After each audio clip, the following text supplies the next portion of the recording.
ഒരു അപകട വാർത്തയിലേക്കാണ്. ബംഗളൂരു കെങ്കേരിയിൽ വാഹനാപകടത്തിൽ 2 മലയാളി വിദ്യാർത്ഥികൾ മരിച്ചു. നഴ്സിംഗ് വിദ്യാർത്ഥികളായ അതുൽ, ഗൗരി ശങ്കർ എന്നിവരാണ് മരിച്ചത്. മനേഷ് മൂർത്തി ചേർന്ന വിവരങ്ങളുമായി. മനേഷ്, അപകടമുണ്ടായത് എങ്ങനെയാണ്? ഹാഷ്മി, ഇന്നിപ്പോൾ പുലർച്ചെയാണ് അപകടം ഉണ്ടാകുന്നത്. അത് കെങ്കേരിയിലെ RR ഡെന്റൽ കോളേജിന് സമീപത്താണ് അപകടം. മൈസൂരുവിൽ നിന്ന് ബംഗളൂരുവിലേക്ക് വരികയായിരുന്നു യുവാക്കൾ. നിയന്ത്രണം വിട്ട ബൈക്ക് ഡിവൈഡറിൽ ഇടിച്ച് മറയുകയായിരുന്നു. ഗുരുതര പരിക്കേറ്റ 2 പേരെയും ആശുപത്രിയിൽ പ്രവേശിപ്പിച്ചെങ്കിലും പക്ഷേ 2 പേരെയും രക്ഷിക്കാൻ സാധിച്ചിട്ടില്ല.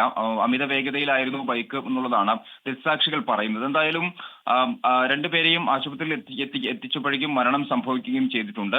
പുലർച്ചെയാണ് അപകടം ഉണ്ടായിട്ടുള്ളത്. നഴ്സിംഗ് വിദ്യാർത്ഥികളാണ് 2 പേരും. അതുൽ, ഗൗരി ശങ്കർ എന്നിവരാണ് മരിച്ചത്. ഹാഷ്മി, ഓക്കെ. സങ്കടകരമായ 2 മലയാളി യുവാക്കളുടെ ദാരുണാന്ത്യത്തിന്റെ വാർത്തയാണ് മനേഷ് പറഞ്ഞത്.